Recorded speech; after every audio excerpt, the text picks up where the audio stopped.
or send Fox a friend request on Skype at RangersRadio.online. He's gone into the middle, McSwegan's in there too. Will he come for McSwegan? There's his header, and he scores! What a substitution!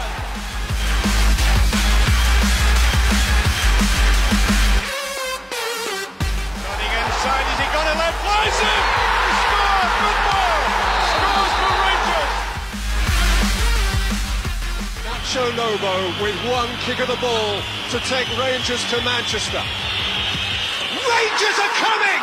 The Scots are heading for Manchester, and you know what? Manchester may not be big enough. Remember, it's all about the Rangers. Well, hello, good evening and welcome. Welcome to Rangers Radio. Join myself, Foxter, on the panel this evening is the one and only Bridgeman and the big Ulster. How are we doing, gentlemen?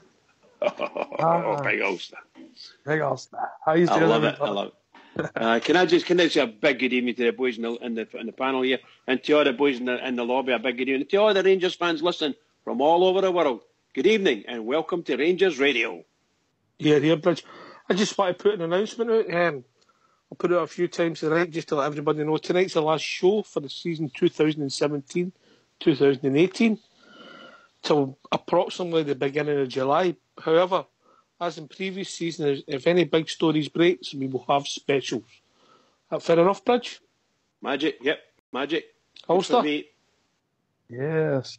And then there's two ways to do that, actually, because if you go to the Rangers Radio live streams on Facebook and like the page, once the video comes on live on the Facebook, you'll get a wee notification. Or you can go on MixLR, the app, and if you follow Rangers Radio on the MixLR app, anytime the show does go live unexpectedly for any reason, you should get a wee notification straight to you. So it should only take you a couple of minutes to get on board with us. And we'll post it in the regular places, get it put in on Twitter, and we'll put it in the forums, the well-known Rangers forums, if we're going to have any specials. Is that fair enough for you all, Bridge? All magic. Just magic for me, bud. Just magic. Yep. And so tomorrow, 2018-2019 season starts. Yes. Anyway, I think we're going to talk about that crazy, crazy game. Now you've had time to reflect, Bridge. You're a man of just over his late 50s, Bridge, and you've seen a few football games in your life. Have you ever seen a professional game like that? No, that's the first I've ever seen like that. I've seen it when it was wildly one side, like 5-1, 6-1, things like that. But I've never seen a 5 each. I've never been involved in that, and not just the 5 each, but the way it happened, I mean, that they were in top. My goodness gracious, after 15 minutes, 3-0 up or whatever it is, 20 minutes, and flying. And I thought, my God, we're going to get a right pump. We're going to get pumped rotten here if we don't do something. And all of a sudden, we score a goal. We start to pull it together and we score a goal. And then we score 5 in a trot, right? Or 4 after that, if you follow me. So Hibs lose 5 goals in a row. 1, 2, 3, 4. From thinking they were going to beat us 6 or 7-0, they end up 5-3 down. Okay, they fought back and then we get a stupid thing happen for us. But my goodness gracious, a very exciting game from an end-to-end perspective after we started pulling back. And I thought, we should wipe the floor with this mob now. They're down on their feet. But once we get the man sent off, that was a snooker. I think the goal we lost right away when it was 5-3, Bridge. Took the wind out of ourselves, didn't it? I mean, 20 seconds, was it? Yeah. If we kicking off, I mean, geez, we should keep our shape. Well, this is it, and you know what, Oxter, you know yourself, you've coached youngsters yourself. The last thing they need to do is lose their concentration. Weakest moment in any game is just after you've scored. That's you're at weakest because you're still sky high and so on and so forth, and the other team can just run past you dead easy. And you've just got to get your game sorted, Then we do it. We just do it. Yeah, keep our shape. We don't lose that goal. We don't lose the second goal. And maybe even then Holt doesn't get sent off. Ulster, you've had time to reflect. Crazy match. Bit of pride. Tinged with regret that we couldn't keep it out to 5-4. It was, well, I think first and foremost, going down 3-0, I think that early on, I think most of us were probably thinking, oh God, they're going to do the 6 here, 7. For the team to come back the way they did was absolutely unbelievable. It was fantastic. I didn't think they had it in them, to be honest with you. I didn't think it. At 3-0 down, I thought no hope. somehow they did battle and fair play to them for it. And they got stuck in, they got the 5 goals, and I thought it was going to be us then, was going to ramp Hibs, and just the way it worked out, I suppose, as you guys say, a 5-3 up, to lose a goal 20 seconds after it is pretty criminal, but it happened. That's just one of them things, just the way the game was. It was a free-flowing game of football, both teams going hell for leather, so for the neutral it would have been absolutely fantastic, but for the supporters on either side, just a crazy game to be involved in, Just shows you how football happens, I don't think any of us would have expected that. I was raging. I had the Spurs game and the Rangers game. I had predicted 18 goals scored. Wow. And then Barcelona and Livorno, or after that as well, I think that was 5-4 or something as well, on the same day. So plenty of goals on the last day of the season for teams, wasn't it? Yeah, I mean, I think, now if I take me reflect on it, Bridge, I think it shows you all the good. Fox has always said all the players have got flaws in them. The ones we've signed, particularly the ones we signed in the lower leagues, they've got some good attributes to their game, but they've got flaws. And when you put that collectively as a team, I think you've seen all the positives we've got yesterday, but you also seen all the negatives. And I think there was nobody more maybe summed it up. It's only my opinion. Everybody sees it different. I thought James Tavernier took the game by the scruff of the neck, attacking wise, yeah, and helped drove us back into the game. And some of his play, at times you could say it was exquisite. Scored a brilliant goal. Had a great effort saved by the goalkeeper. A good move. Was it him that got the ball? Did he chip it or was it chipped to him? Can't remember. But Tavernier, was it him that had the volley?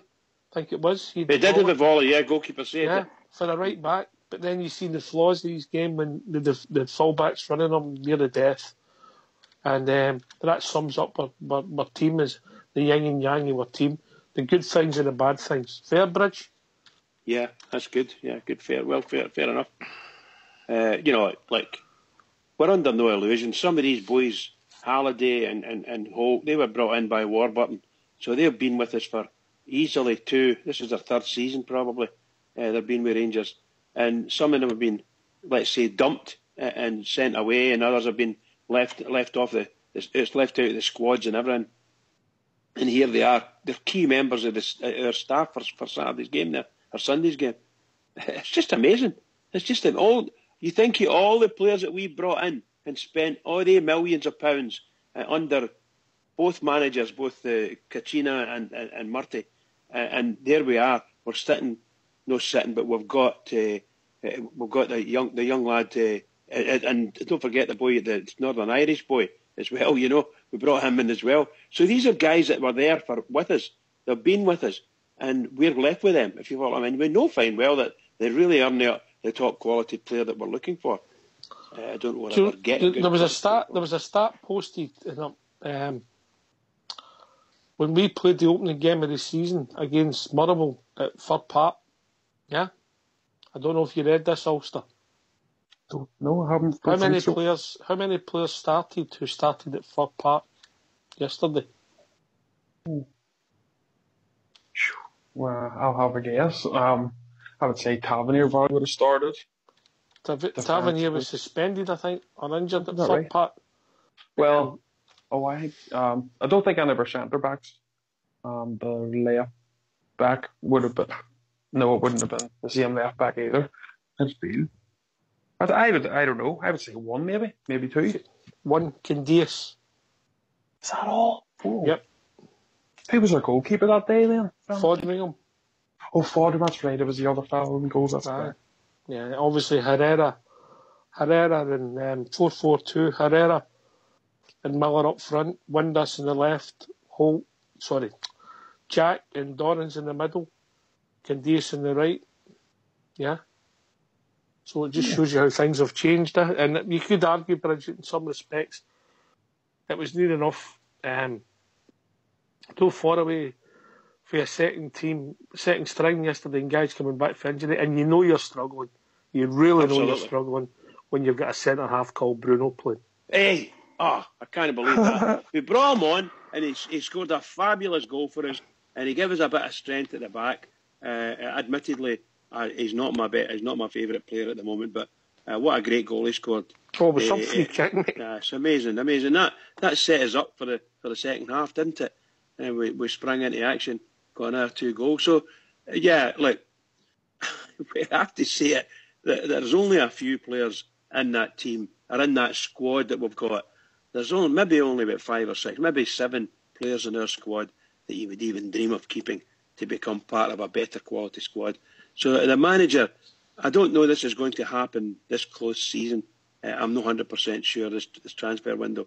But he'll certainly be getting loan players in to make up the difference, that's for sure. That's what will happen.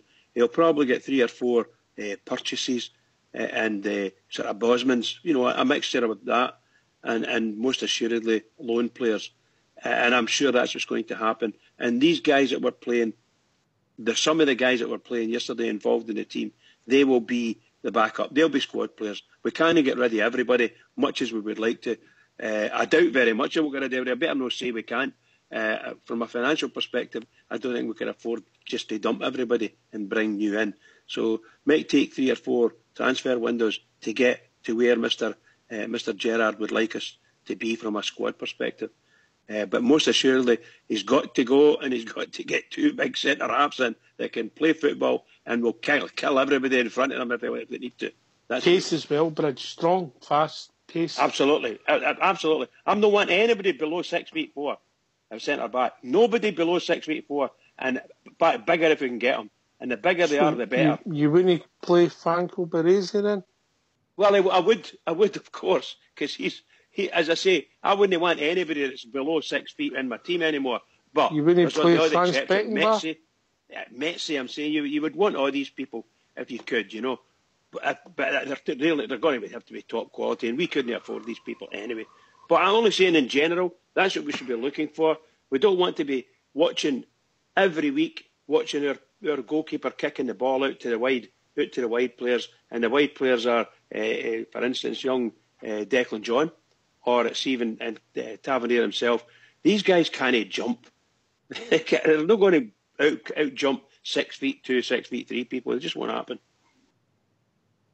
I've got to say, and I'm no offence to the guy personally, I don't know him too well, but I think Russell Martin has been one of the poorest centre-halves I think we've had play for us in the top 5, even though it was only a short period of time.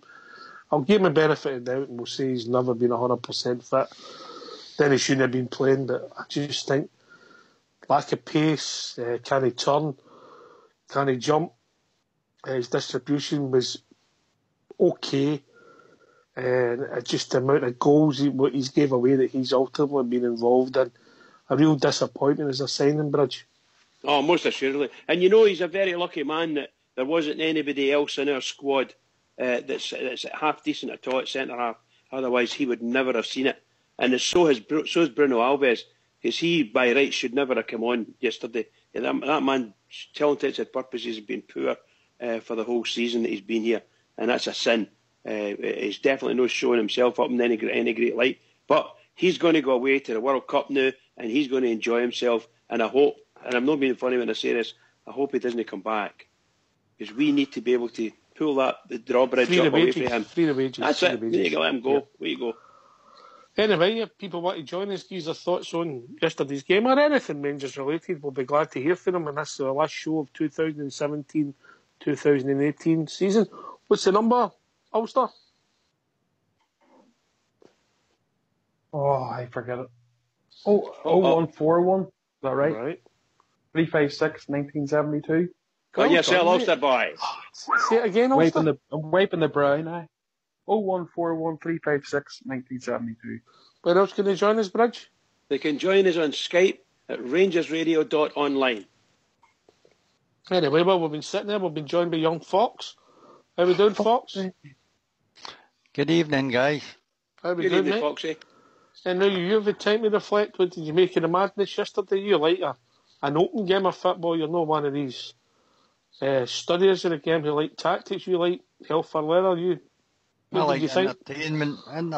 I like. I thought the performance was like the rest of the season for us. We were kind of Jekyll and Hyde yesterday. Some really bad moments and some really good moments. And we've been like that all season. It's either one good half or one bad half. They condensed it all into 90 minutes on Saturday, mate, or Sunday, I should say. So it was entertaining. That's what I would say, entertaining, mate. All right. We've also been joined by Young Ibrox Loyal, but I think we've also been joined by Denver Bear at the same time. So if it's all right with you, Ibrox, I'll take Denver. Is that okay? Yeah, that's fine, man. You go, yeah. All right. Evening, Denver. Good afternoon, guys. How are we? All right, mate. All the better for hearing your dulcet tones. Thank you. Just a question on Scott Arfield. How would we describe him as a player? I don't know anything about the boy. Fox. I think he's a decent player. Since he left Falkirk and went down to Burnley, mate, he's been in the Championship and moved on to the Premier League. I think he's a good all-round midfielder. I'm beginning to think he could possibly be our captain, mate. What would yourself, Ibrox? Who would you rate him? What would I rate him? Who would you describe him as? Who would you match him up as? What player would you describe him as? Fox? I would say the kind of player we're hoping that Greg Docherty turns into, mate, with a wee bit more experience. I think he'll be a kind of box-to-box midfielder. Can score goals, good at reading play, good at intercepting the ball. Something we've missed this season, mate. Well, a notch down for Stuart McCall. Would that be fair to say that? Is that the type of way he plays the game? All energy, getting about the pitch, Fox? Aye, I think he's got a good understanding of the game as well, mate. He's quite a vocal player when I've seen him playing in the Premier League. So I think he'll be a good acquisition. And considering we've got him on a free, mate, instead of paying a couple of million for him, it's a good deal all round for Rangers. We've got his interview and we'll be playing that later on for you, Denver. All right, thanks, Fox. Thank you. Ibrox, you're a football manager studier. Your thoughts on Scott Arfield, mate, if you don't mind me asking you? I'm really happy that we've got him, mate. I've seen him many when we were down south with first went to Huddersfield. Did really well down there. Got his grounding in English football. Moved up to Hull. And his decision here, I don't want to say too much because one of his interview, but as soon as he moved up to Burnley, mate, he was a regular, a very energetic midfielder, plenty of guile. I don't know if I quite agree with Fox, mate. I don't see him as he's got plenty of guile and everything else. I just don't see him as being captain material for me anyway. I'm looking for a more studied maybe centre-back this time to be my captain. I know we've had great midfield captains in the past, but I prefer a centre-back this time, somebody who's been about not just British football, but maybe European football as well, and has had grounding in different countries, but I think he's going to be a great addition to your squad, and I just say it's one that Stevie G's picked it well, mate, because he knows him, he's played against him, and I think it's going to be great for us, mate. I'm sure we'll enjoy watching him playing because he'll be absolutely 110% every single time he comes onto the park. He played half of Burnley's games in the Premier League this year, Denver.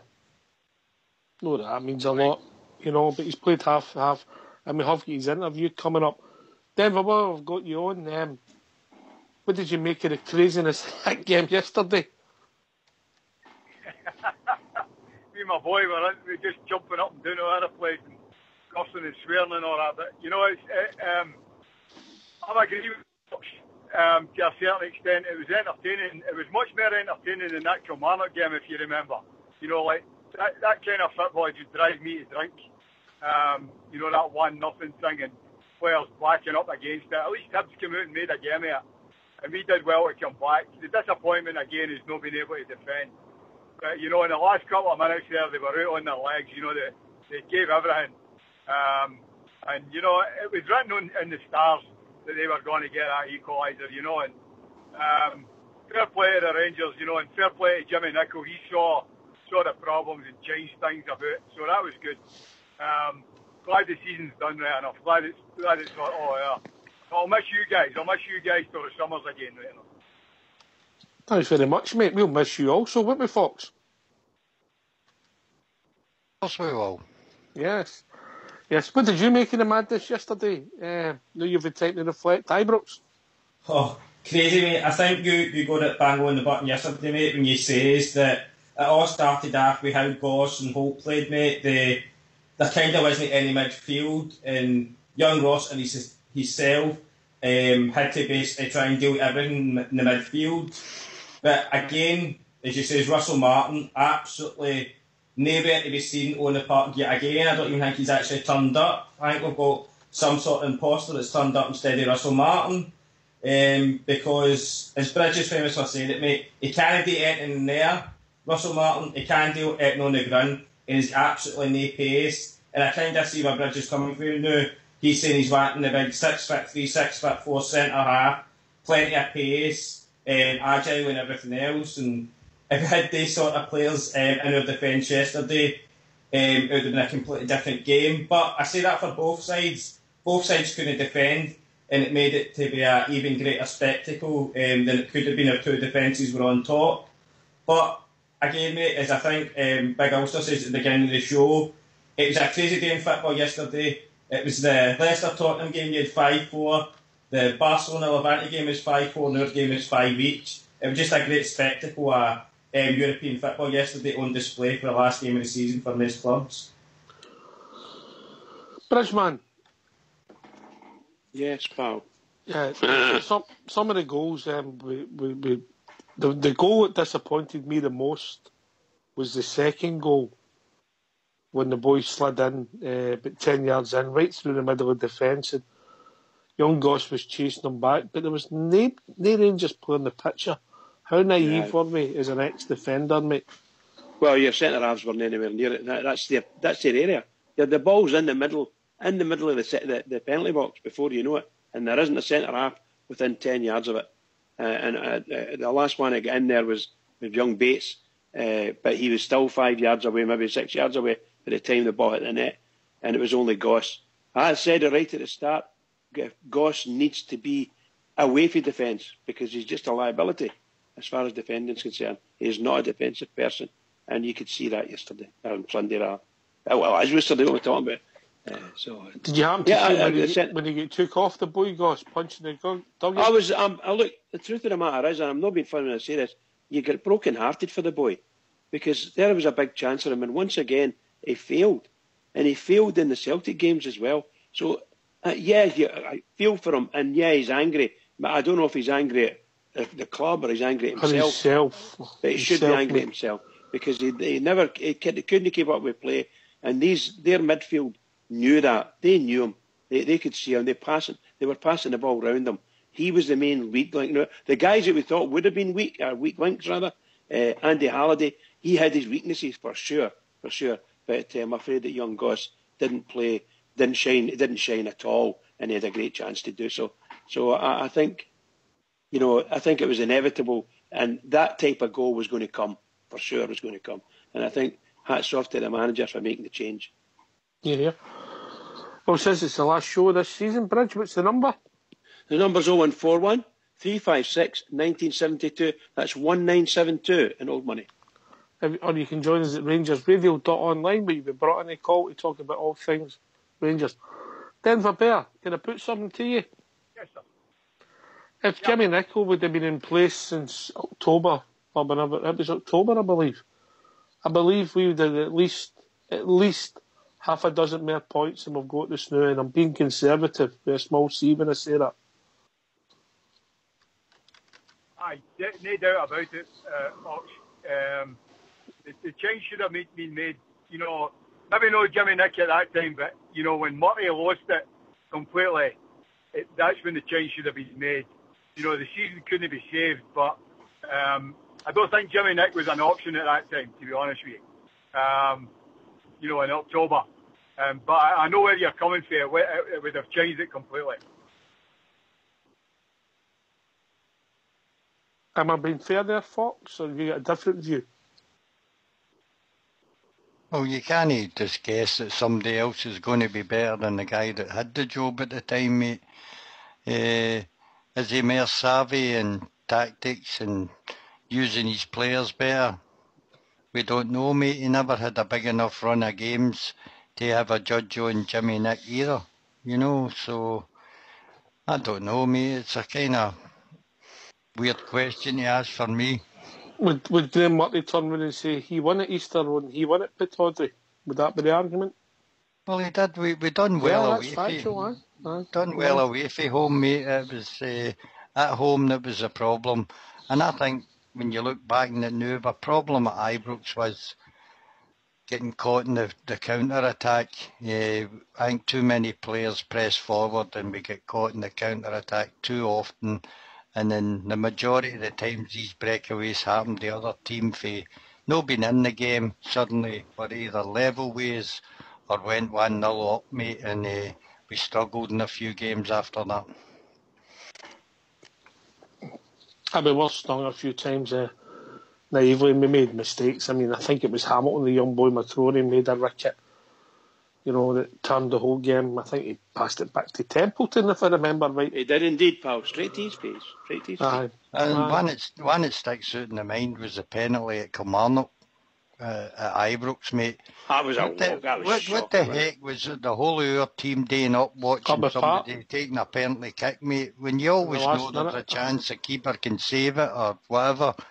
And we were all out of position. They broke on us and scored, and that was it. And you're saying to yourself, we comfortably been 1-0 up with a penalty to go 2-0 up. We ended up did we get beaten that game, didn't we, Chris? No, 1 each. No, we drew 1 each. But you know that game, what should have happened in that game is that when that nutcase, I can't remember his name, he used to play for us. Broadfoot. He was standing on Ryan Jack's toes and pushing, and that's when Ryan Jack got sent off, remember?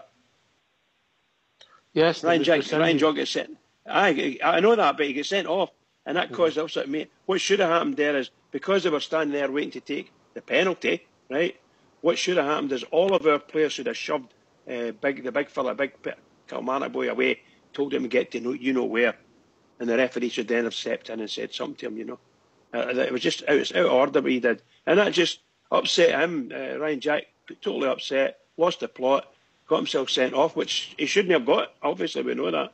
Shouldn't have been sent off, and justice was done at the end of it, but that really upset our team and upset the rhythm, because from the penalty, we missed the penalty, yeah, and worst of all, they put the ball up the park, and within a minute, it wasn't in it. Just nonsense. Was that Denver Bear? Was that no something else that showed up how typical? I think Big Bruno was our captain that evening, from memory, and there was lack of leadership on the park through the whole season. Nobody telling people, get in positions, let's see where this penalty goes. Somebody telling them, you might have been up and said to the taker, whatever you do, make sure this isn't saved. Hit it as hard as you can, because even if he'd have missed it that night, put it on the bar, the game would have been finished.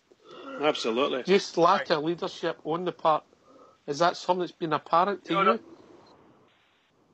The lack of leadership, you know, like, I mean, we're all old enough to remember great Rangers captains who dictated the play and all that, but man, excuse me? Guys they're well, you know, I'm old enough to remember. Me and Bridge are old enough to remember. How's that, Al?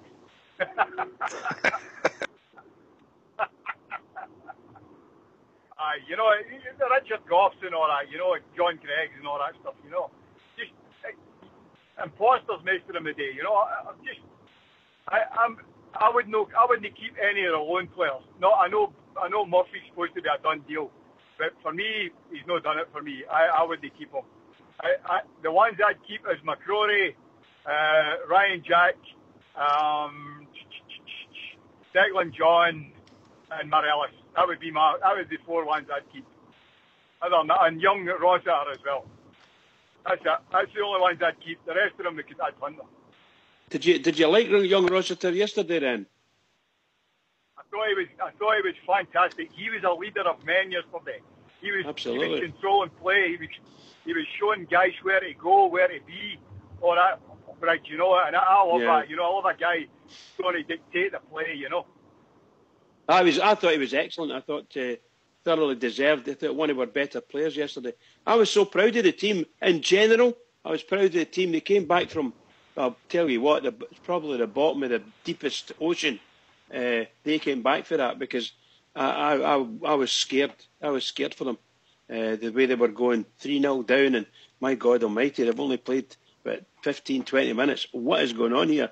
This mob are on fire, and all of a sudden we turned around and we absolutely roared past them. It was like the mouse that roared, wasn't it? We came back with a bang, you know. Tremendous stuff. The boy Murphy, I've been saying for a couple of months now since he came, mate, I'd rather see him coming through the middle. I think he's a better player when he runs at defence. He's coming through the middle. He's not really got the pace to be on the left or on the right. And I think maybe Steven Gerrard maybe find a different position for him when he comes in. It's a good shout, by the way. That's a good shout. Look, the thing is, I think that Mr. Gerrard, when he comes in, by the time he gets here, he'll have a huge dossier on the relevant players, and they'll be obviously speaking to the director of football. What's happening has got to, whatever is going to happen has to happen rather quickly for all of us fans, because we don't want to be coming back here, let's say in a month's time, coming back and we find out we actually haven't signed anyone. We don't know who we're signing. They're still talking about it, and all this nonsense. We can't afford that to happen. I desperately hope that the boy's not doing that. I just hope not. 1st of June he starts here. When is the first game? When is that first qualifying game, boys? Do not believe this, Denver. I'll give you a clue. We might struggle to get a band. Oh, a famous day for the Glasgow Rangers, yep. I thought it was earlier than that, though.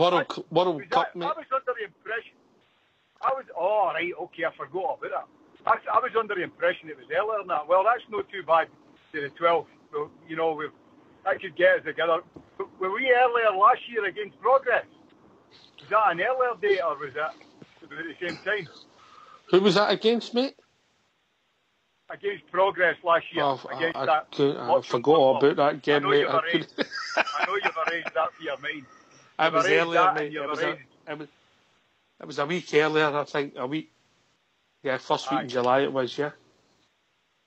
Aye. I know you've arranged that, and you've arranged Russell Martin for your very existence, for your trainer. He might be one of the worst I've ever seen. I'm going to be honest. In the top flight, mate. I think for a guy for such experience, man. Just wild rotten, man. Oh, when it goes, mate, and he's just not been able to cut it, you know. For my opinion, I don't know if anybody else sees it any different. Oh, well, you're right. We all agree. I can assure you, we all agree. Just sad, but just sad. You'll be on big money at Norwich, you know. Oh, they'll have given him money in the Premier League. It'll be crazy money, Foxy boy, yeah. Who's that for, mate? Russell Martin will be getting paid. Oh, no, we've seen the back of him. He'll never play what I'm saying is they'll be on decent money, mate, for Norwich, because they'll give him the contract in the Premier League. Aye, possibly, aye. But I think if he's going to play further on his career, he'll be doing the English divisions a few, mate.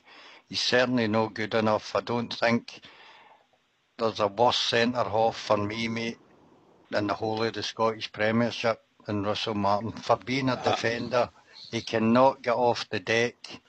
He's poor in his timing, the challenges. He gives away a lot of free kicks out and around the box. And I don't know why we picked him up, mate. As again, I keep saying, our lack of scouting players correctly has cost us a lot of money in the last few seasons. But you know, you're talking about scouting. The truth of the matter is, he's a Scottish international. He's a current Scottish international. That doesn't say much for him, mate. But I know, he's a current Scottish international, and he's actually sometimes played no bad. So, what I'm meaning is, you would think you wouldn't need to do much scouting The guy's a supposedly a quality player, but he's never actually played that well. He's played no bad in some games, but he's not really played that well. He doesn't play any game that I've seen him in with any, shall we say, poise and authority. He looks a very nervous man, possibly even injured, possibly even carrying an injury. That's what he looks like to me. And I'll say it again, Bridge, when you're done, you're done. Well, that's it. That's what I'm saying. Well, I'm not saying it. You're saying it. I'll agree with you. But it just doesn't look as if he's been at the top of his game for a number of possibly even seasons. I don't know if he's even played for Norwich this season at all. He certainly hasn't played much football for us. Now, I'm not going to say too much more about him other than I don't think Rangers are going to sign him. Yep. Can I just change the subject slightly away from football and in the lobby this evening? I don't know if you can see the lobby at the moment, Denver. Are you earning a living? I'm driving at the moment. Oh, so you're a professional Rangers radio punter, are you? You're actually getting paid while you're on race. All right, mate. I'm getting paid. All right, you hear that, Fox? Right. Can I just pay tribute to Old School Blue, mate? The way he's developed the show in the lobby over the last year, Fox. The little things he's added, like all these goals in the lobby, it's absolutely brilliant, Fox. He's done a great job, mate. He fixes out a lot of problems on the show and everything else, mate. Helps run the servers, or does run the servers. I don't know, but helps. Done a great job. Him and his glamorous assistant have been a great find for Rangers Radio, mate. Here. Guys, could I just say, wait to hear this. I'm not being funny. I'm looking on Follow. Something's popped up. Somebody's texting me, says, hey, look at this. It's the ITV World Cup team. You know, it's going to represent ITV in the punditry side of things, right? Martin O'Neill, Gordon Strachan, Neil Lennon. Wait to hear this. They start Gary Neville and Patrice Evra, right? Then you've got Roy Keane. You've got Ryan Giggs, Enai Aluko. Is that Aluko's sister or something? No, it's his sister, the woman. Okay, so we've got that. And then you've got Henrik Larsson. You're absolutely right here, Oxford. Henrik Larsson, Martin O'Neill.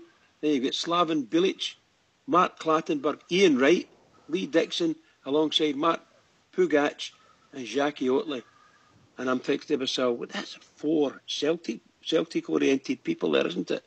Actually, just reminded me. Henrik Larsson, Martin O'Neill, Ian Wright. These have all played for Celtic. What is going on? Anyway. Not to worry. That's ITV World Cup. Wow. Oh, you just cut across for tribute to Old School Blue. I do apologise. You better give him a shout out, Bridge. Absolutely. A big shout out to Old School, obviously. Top man, absolute top man. And he's looking after this place splendidly, absolutely splendidly. I can assure you. And I don't know where Blue Shadow get that picture of my house for.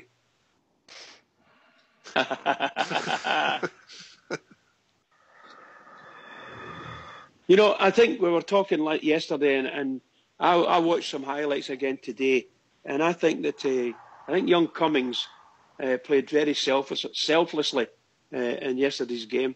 There were moments when I think he could have distributed it a wee bit better, but I think he did very well considering. I thought he'd not a bad game. I'm not dead sure whether Rangers are going to move for him or not. I don't know what you guys think. But, you know, there's some parties. In fact, there's one in the lobby there now. You see him getting the ball and gathering, and he's actually set up Murphy, who set up a young... Is that Holt that scored it? Yeah. Yeah, but actually, he made a mess of that, mate. He actually made a mess of it. It just worked out well. Absolutely. What I mean is he was there.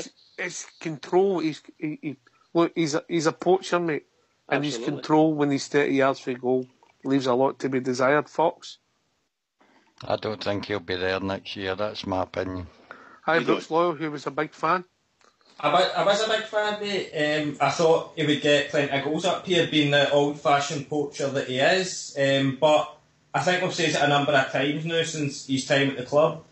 He needs to play in a 2, because obviously it didn't go well with Alfredo by the looks of it, because the 2 of them never played up front well together. But I still say Depending how our manager, Mr. Steven Gerrard MBE, is going to play next season, I think Mr. Gerrard's got his own ideas for who he wants as strikers, and I'm just sorry at this moment in time it doesn't look like Jason Cummins is going to fit into that. I've been rang before many times, as you all know, but I actually get a sneaking suspicion that he will.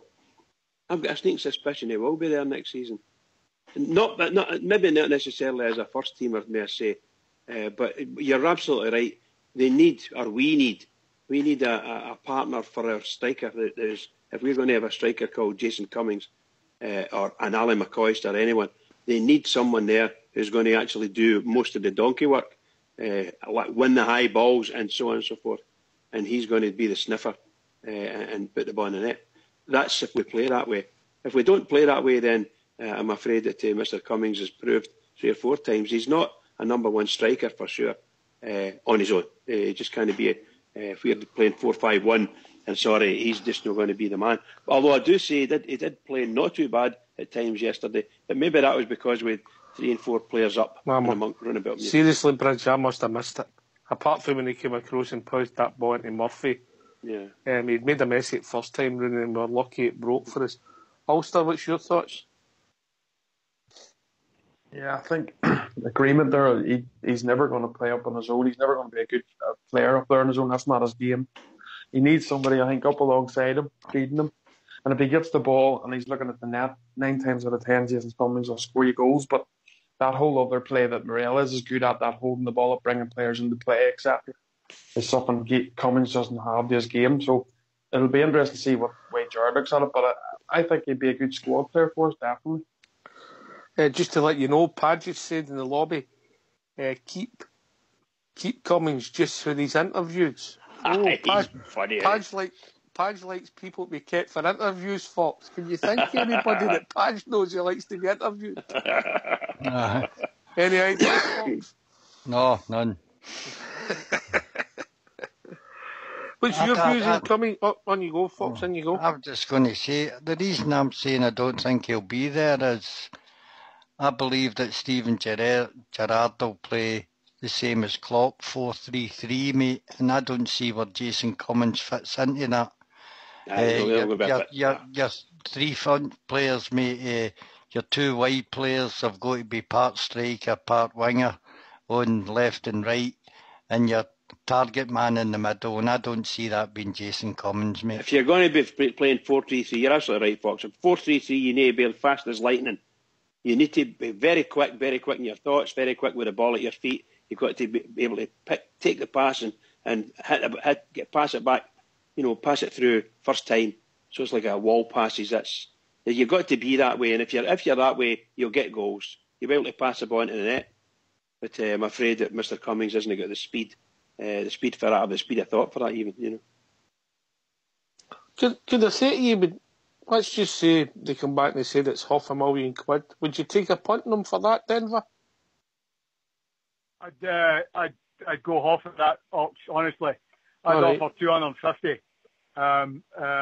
He's worth a punt at that. £500,000, I don't know. You know what? Gerrard is maybe a guy that can get something out of this boy. He scored plenty of goals for Hibs before, so he's got the goals in him. He's just got to have the right partner, as Bridge says, But I don't know I'd spend £500,000 on him, Bridge. Ox, sorry.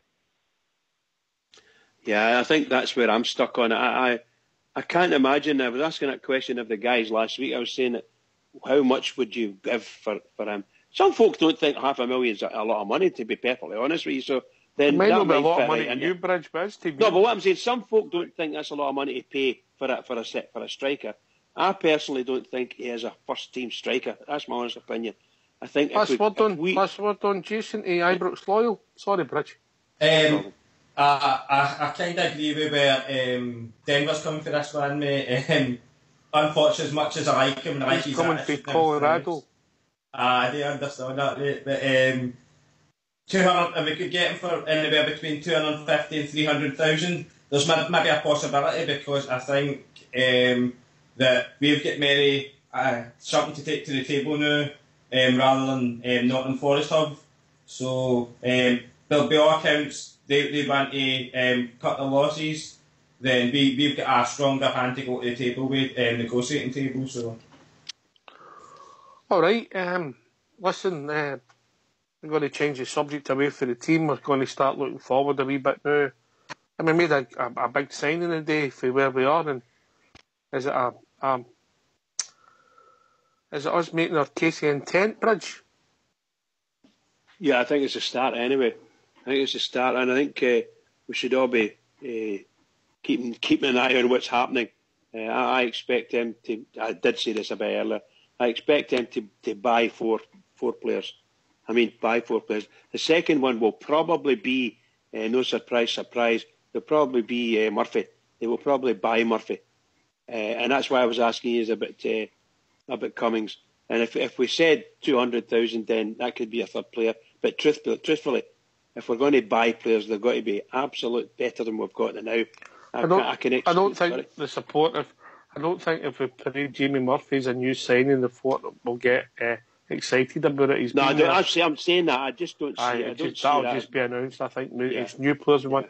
So listen, lads, this will take us roughly up to the tunes, but if you don't mind going on mute, we'll hear for your new signing, Scott Arfield.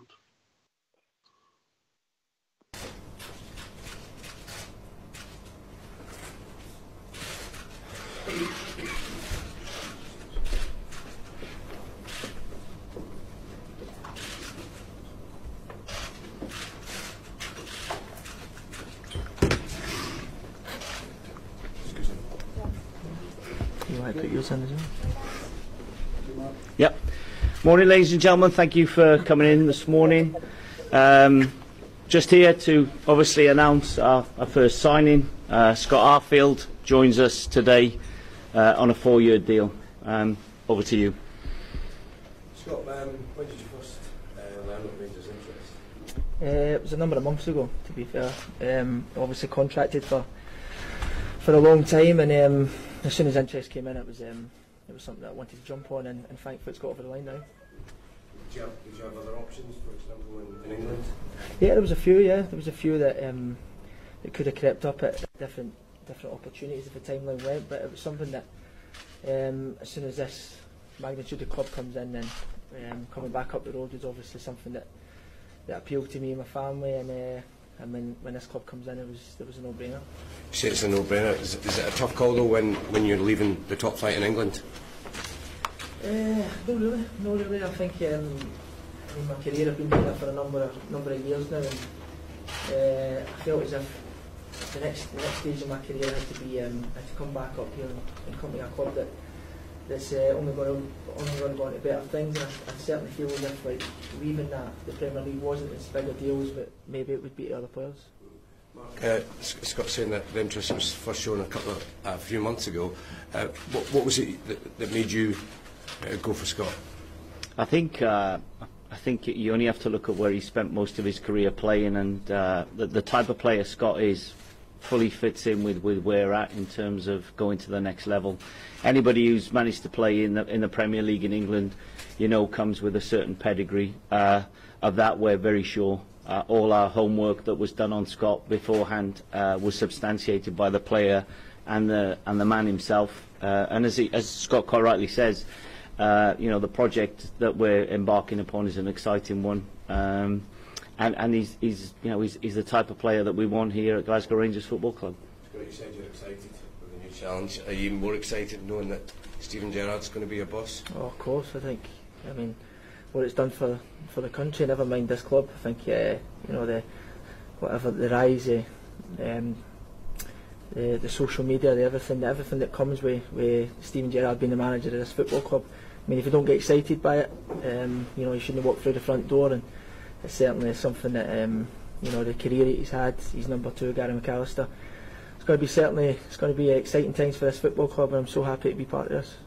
Do you think, Scott, that the fact that Stephen's coming here, and Gary, as you said, do you think that will make this club more attractive to players who play at your level? Of course, I think so. I mean, you can't guarantee that whatsoever, but I think even before that, Glasgow Rangers, they've got that appeal to everybody. So before the manager walks in, he's number 2. I think it's already got that appeal. It's certainly appeals to me regardless who the manager was. The players that have played in Scotland before, the players that have played in Europe, the British-based players certainly know the magnitude of this club, so I think it enhances it, but I think the stature of the club's already there. You're coming in at the beginning of a project and there's the ambition to win the league here, but are you hopeful that you're going to be followed by a number of other guys who've been playing at your level coming forward? Because there's a lot that needs to be done here. Well, there is, but I think the first thing to do is to consolidate whatever's in the dressing room. I think the players have done that to get over the tough times that we've had in this season. I've been watching from afar for a number of years, and certainly this season. I think the first thing to do is make sure that the players in the dressing room are on the same page, regardless of the players that's coming in. And as soon as the players come in, and if the players come in, then they're on the same page as the players currently there. Depends on the results. You might end up meeting your old club in Europe.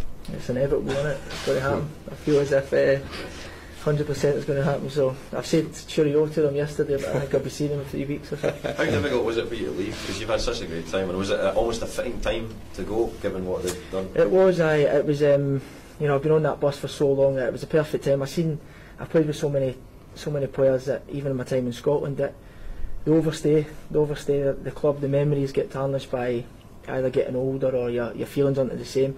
It was a perfect time to leave the club. Thankfully, I've left it at a better place than when I first went there. I think myself, the club was great for me. I think I've been great for the club, so it was a perfect time to kind of press the stop button and get off that. And what an exciting time I've got ahead here. Scott, you mentioned you're keen to come back up the road. Is you want to show people in Scotland how much you've improved during your time down south? Yeah, I do. I think I've left a good player. I think I've came back a far better player, mentally, physically. I think my time in England with the promotions, relegations, it can only enhance your career. The way that you feel about different systems, the way that you appeal to your teammates. I think I've came back a more natural leader than when I first went down there. I went down there almost like a wee boy, and I've came back, and if you can't handle expectation and responsibility at a club like this, then I don't think this is the place for you. But I fully believe that I can do that. So yeah, I feel as if I'm coming back far better player. Did that need motivation as well? Obviously, you had to go to Canada for your international football, maybe because you were down and playing in Burnley, maybe people weren't noticing you as much. Is that added motivation for you as well to show people just how good a player you are here? Yeah, I think the Scotland thing, it might have got overhyped or underhyped.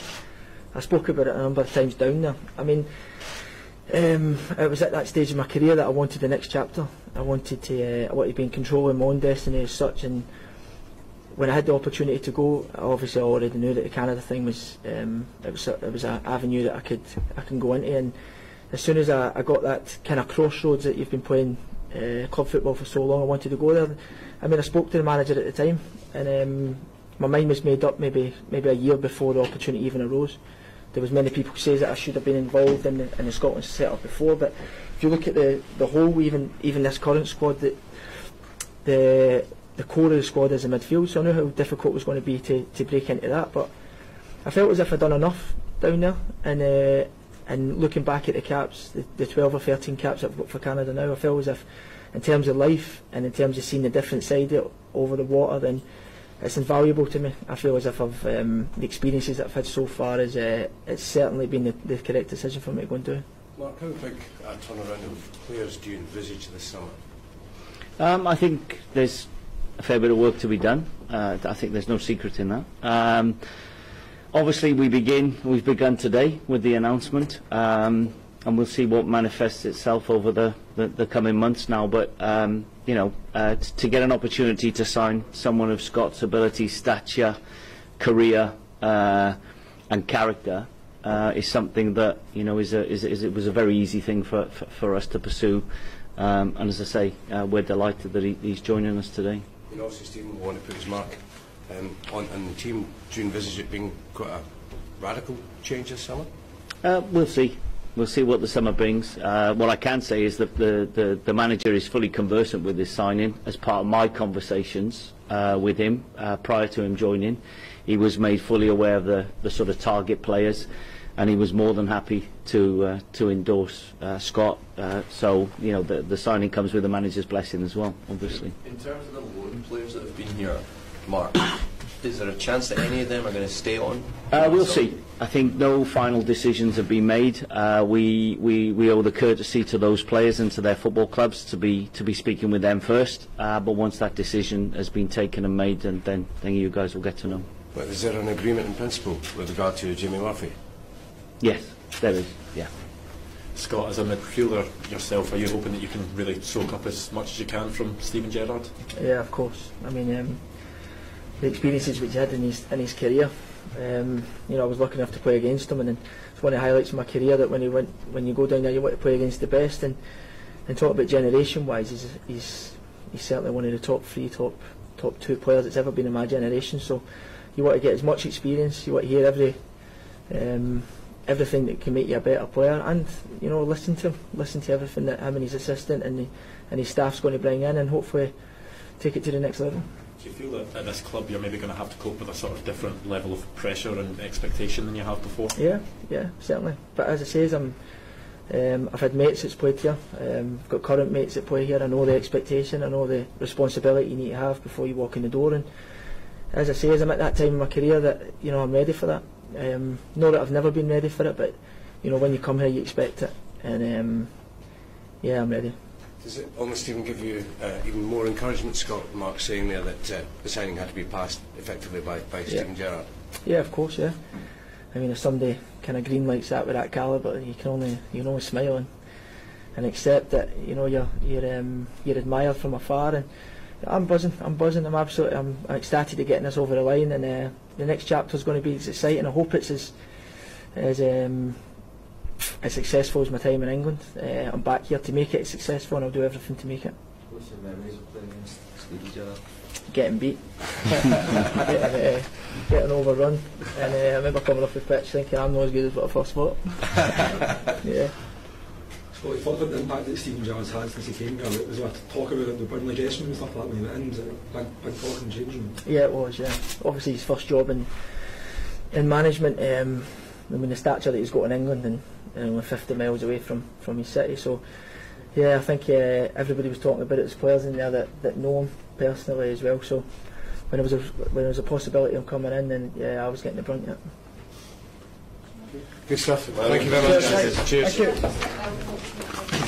Okay. Good.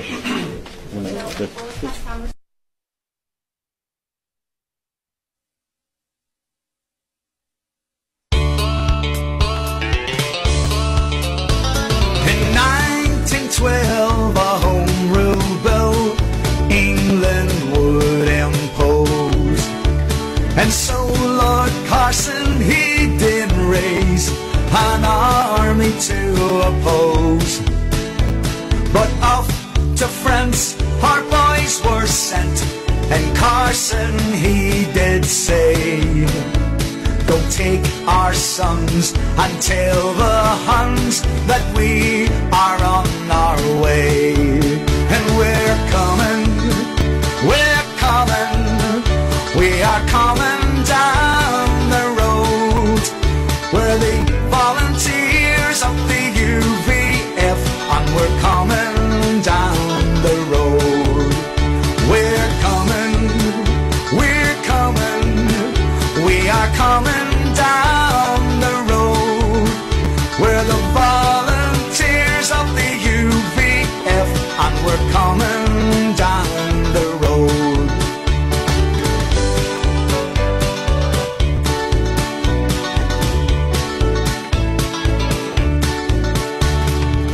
And so how far have we now come? How far have we to go? And those we thought who were our friends now stand beside the foe.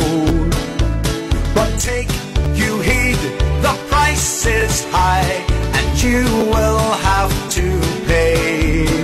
So listen now and heed my words, for we are on our way. And we're coming, we are coming down the road. We're the 1st Battalion UVF, and we're coming down the road. We're coming,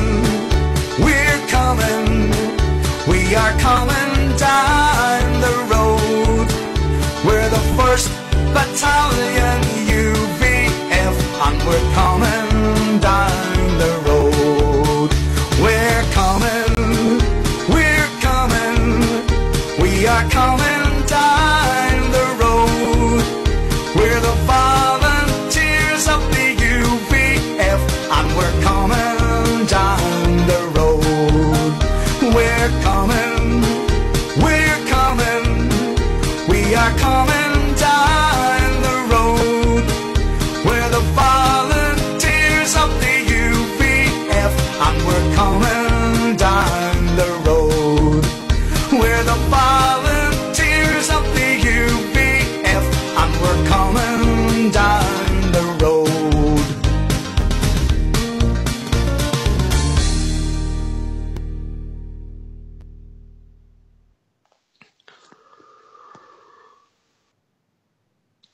Well, forward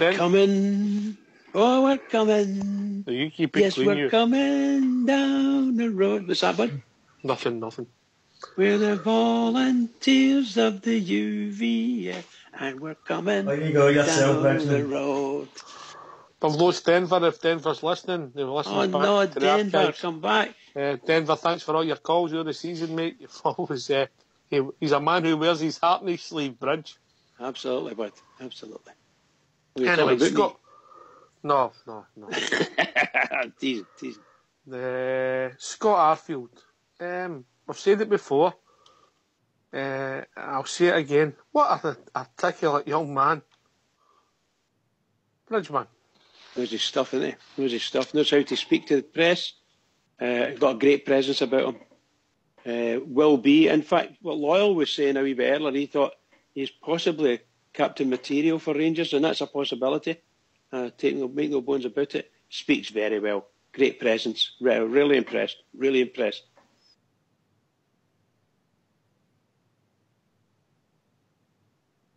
Foxy boy, were you surprised? No, I was not surprised. We always get fine young men full of good character, mate. Do for me. I did notice in that press conference Mark Allen did speak about one Murphy coming in, mate, but never mentioned MDL, so you can take for that what you would like for that, you know. I think the day before, was it Cummings interviewed the day before or 2 days before, and he was interviewed and he said something like, we're in discussion, but I can't say any more than that. So, all right. Well, he gave us a step for a hint there, I think, Fox. But did you enjoy listening to their new signing, Big Ulster?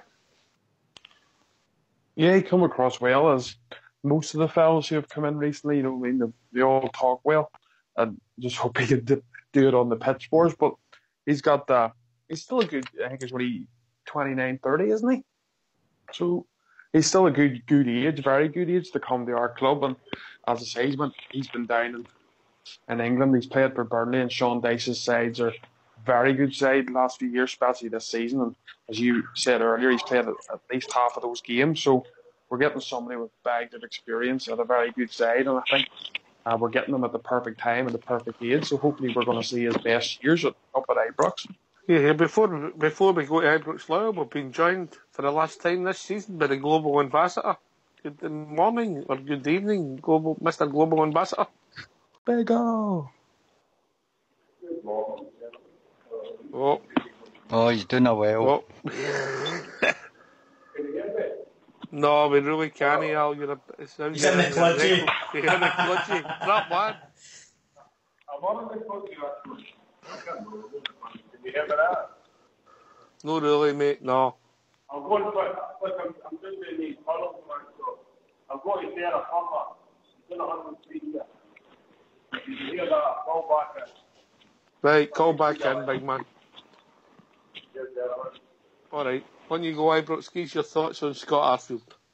Mate, what can I say? Class but expected, mate. I've heard him speak many times, as Riley Fox says earlier, where it's been on Match of the Day as well. He speaks very well for somebody who was doing it at a young age.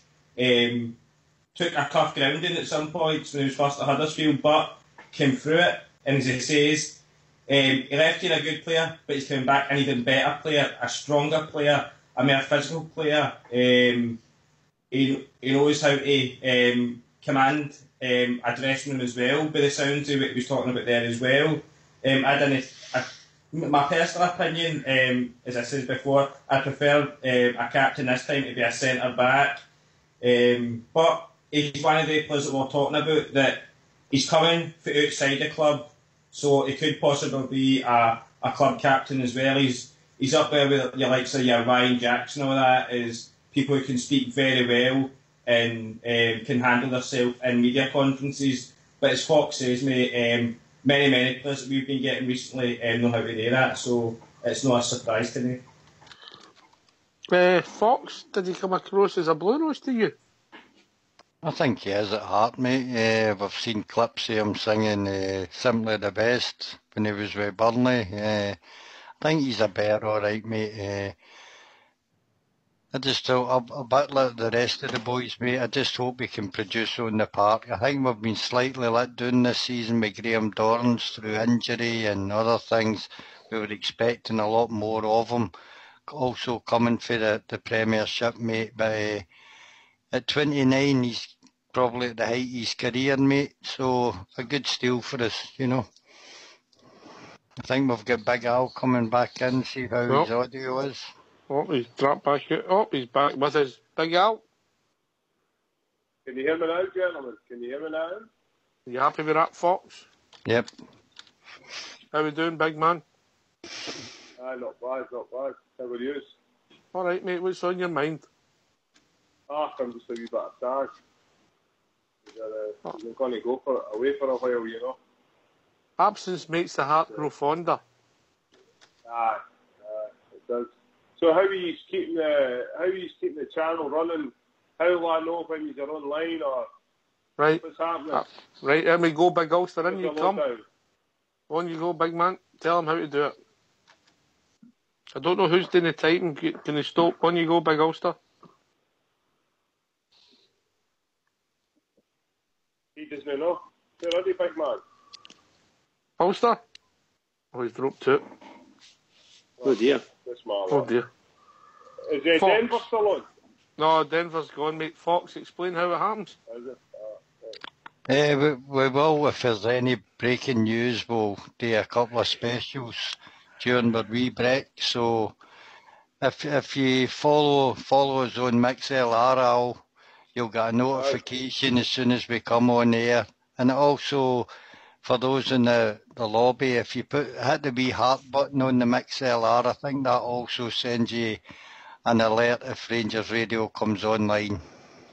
And it'll be posted on Twitter in the Rangers forums, mate, if we're going to have any specials out. All right, okay. And when he's back online, when do you come back for the new season? Our first official game doesn't look as if it's going to be the 12th of July, mate, so we're saying the first week in July.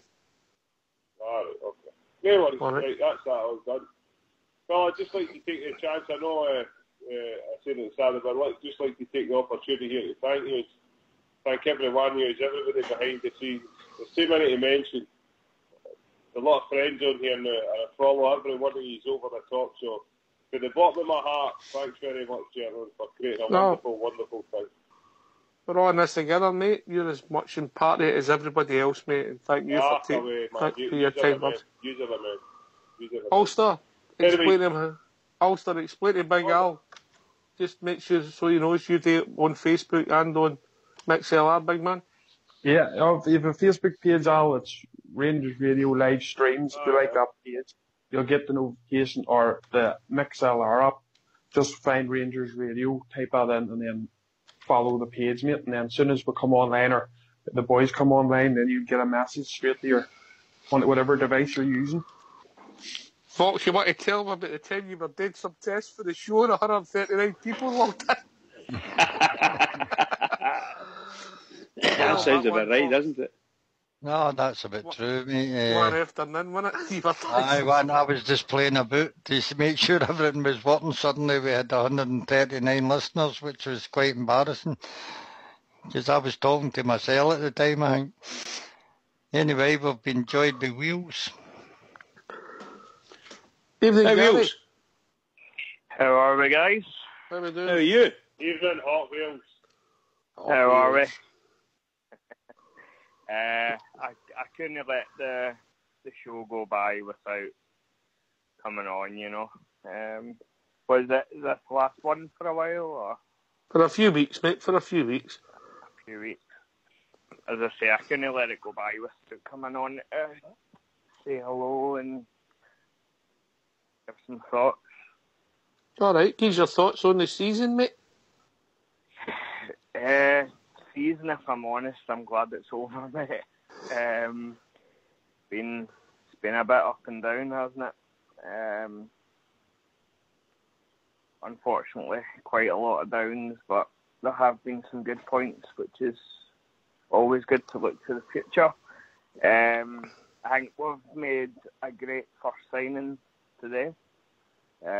Like his press conference, he seems very, very happy to be here. And I think he's just the kind of player that we need to start the revolution again. So, all in all, quite pleased with today's events. Yeah, mate, can we thank you for taking the time to be a regular caller on the show, mate? It's been a pleasure, mate. Of course, mate. Yeah. It's been absolutely brilliant speaking to you, and obviously the guys I got to meet last week there. Bridge, Travel, Fox, all those guys, too many to mention. Ibrox, gutted I never got to meet you, mate. I know, me I know. But there is signed photographs of Ibrox if anybody wants them. Aye, somebody wants to throw darts at them, mate. There's also Grindr. You can go on Grindr and get them if you want. Oh, you behave yourself. Mr. Ambassador. I don't know if Ryan would be too happy about that. All right, Ryan's quite open-minded sort of chap. Big Al, what is your take on the season? Your thoughts on this roller coaster ride we're having? That's what I'm just about to say. It's been a roller coaster from the beginning of the season to the end of the season. I'm glad it's over. It's in the past now. It's chip paper, as they say. So onwards and upwards. I'm happy. It looks like one thing I think looking at this is that it looks like we're turning into a modern, vibrant club. You know, a modern, vibrant international man at the helm. We've signed a player for the English Premiership who's no over the hill, if you like. He's still on the right side of 30. So we've got a few years out of him. I'm looking for maybe another one or two players, maybe for that English Championship, 26, 27. I've got a good few games under their belts, but hardy guys, big, strong, physical guys to carry us into next season. Supplement that with a few of the guys who've got in the squad at the moment. I don't think they're looking that bad. Fresh ideas for Gerrard, but we've also got the steady hand, an old school guy in McAllister. I was just thinking about something last night. If Gary McAllister had been announced as just our manager, would we have been that upset with just him coming in? I mean, he's a big name, a well-known player. Would it have been that? It would have been probably an improvement on the last few managers we've had, yeah, you know what I'm saying? So we've got that. We've got him as a I don't think he would have had the buzz that Mr. Gerrard's had, mate. No, I'm not saying that, mate. But what I'm saying is that we wouldn't have looked upon it as a total failure, you know what I mean, as an experiment. So we've got that young dynamic guy, and see he's in Dubai signing Rangers talks at a Liverpool Soccer World Conference or something. So that bodes well. I've never seen that, I've never seen that. Aye, there's Asians and Pakistanis and boys to the moon getting Rangers top side at the thing. Brilliant. Everybody that deserves says they're not going to be watching the Rangers games and that, because just the sheer fact, that's a wee homage to you, Ibrox, the sheer fact that Steven Gerrard came to such an illustrious club. I seen what you done there, Al. I seen what you done. I liked it. Do you like that? I liked it. Homage. I like Ibrox. I like you guys. I'm going to sign off, boys. I'm getting a bit emotional here. I'm going to miss you guys. We're going to take a wee shout out. a wee shout out to Denver. Denver, you get that laser scope, mate, and you make America great again. Over and out for the correspondent. See you all next season, gentlemen. Cheers, big man. Cheers, big man. See you later, big man. Take care. Take care. Oh, can I come in, mate? Please. On you go, mate. Don't say any more. We don't want any more emotion on here, do we? No tears. But no, I really do actually just want to say a special thanks to you all, because obviously, you know, things have been a bit up and down for myself the last few months, and you guys have just kept me going. You know, you have really helped me through it. So I do want to say a big thank you to everyone of you. All right, mate, you're more than welcome. You'll start Bridge off in a minute. Will, stop it. Stop it, Will. As Fox says, this is a community, an online community, and if we can, we help each other. If we can, Fox. I'm helping nobody. What shocker! Can I just say, Wills, you know, you're not alone. There's lots and lots of Rangers fans have maybe no been as badly off, shall we say, and been to places you've been to. But some have been worse. And they have, a lot of these guys have found Rangers Radio a blessing, an absolute blessing. So your words are nice. It is, mate. It is, Bridge. Absolutely. It's been fantastic. And as I say, it's really helped me through a lot. All right. Enough. All right. There's one plus thing, mate. It'll allow some of the guys, when we were having our 6-week break, to get to know their wives and girlfriends again. Or both. Aye, or both.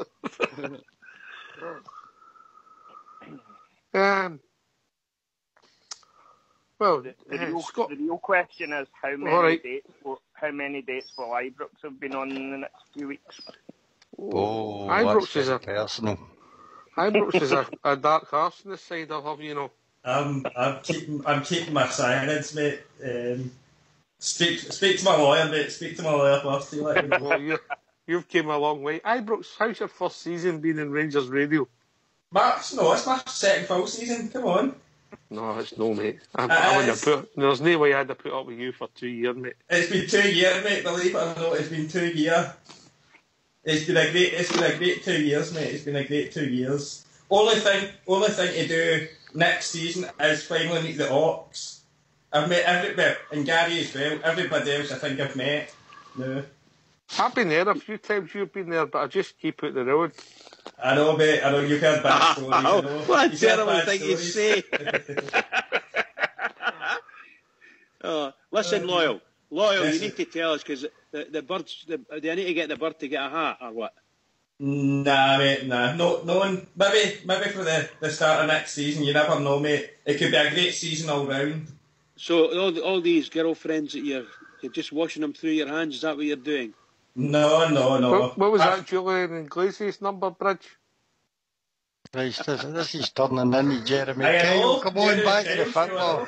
Hurry up, Bridge. What was that Julian Iglesias number? I can't remember. See all the girls. That's it one. Oh dear.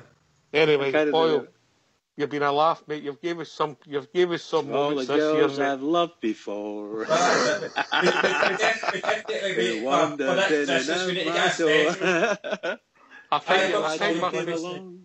I think my favourite was the Manny and Rosa. Oh, mate, I remember that Saturday, mate. I love it. That was my favourite. And I think it's up there with one of mine, I know, mate. Yeah. Anyway, where were we? Scott Arfield, another midfield player. What do we need next? I think we should move James Taverner into the midfield and bring in the rumoured Flanagan for Liverpool, mate. Oh, right back, mate. Yep.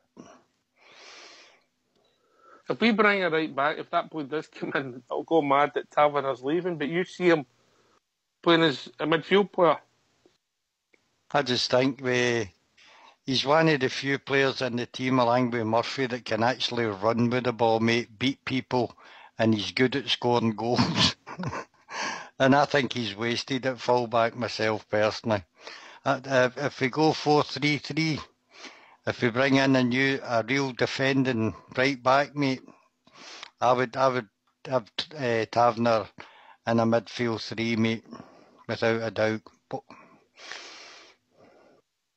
Any thoughts on that, Bridgman?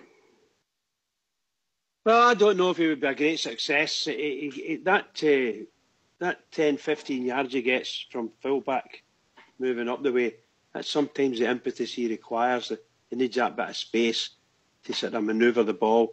He does have a tremendous relationship. He really does link in well with Candace and things like that. So I'm talking when they're on their game. I don't know if he would be an actual midfielder. I just don't know. He's got to. I think he's got to be given the free when he plays for us. He has to be given the freedom to do what he wants down the right wing. If he wants to play at full back, then he can come back when he gets back. Other than that, he's going to do what he wants. He'll wander up and down the line. I could only see it in a 3-5-2, Bridge. I could only see it in a 3-5-2, which he done yesterday. I can't disagree with you, but I think I've said it before. I'll say it again. For us to play 3-5-2 as a team in general, as 3-5-2, it's a very, very strict set of formation, particularly for the defenders, the ones at the back. But when it works really well. It's beautiful to watch. I just love it. I don't see Tavernier being an out-and-out sort of, shall we say, midfielder. What I do see is Tavernier getting moved on and someone else coming in that can be an out-and-out midfielder to fit a 3-5-2. That's what I could see. Any thoughts, Big Ulster? I think that's a fair shout there from Buckley. I think Tavernier's, strangely enough, I know he's meant to be a defender, but I think he's a better going forward than he is defending. Even though I think he has got a wee bit better this season than last season. But yeah, definitely, we've seen him a few times, when he does get the legs moving and he's going forward, he can't beat people, he can link up and he can score goals. So that wouldn't be a bad shout. I'd prefer to see him a wee bit further up the pitch if we could get a better right back in. I think, Ulster, if you don't mind me saying, what Oxford was meaning from a 3-5-2 perspective, what you can't afford is people to go missing from their position when you're playing 3-5-2. You just can't afford it. And unfortunately, Tavernier is that type of person. They can go missing. You find him up way up the top. And you know when he loses the ball way up top, it takes him quite a while to get back. And that puts enormous pressure on the defence. That's what I'm meaning.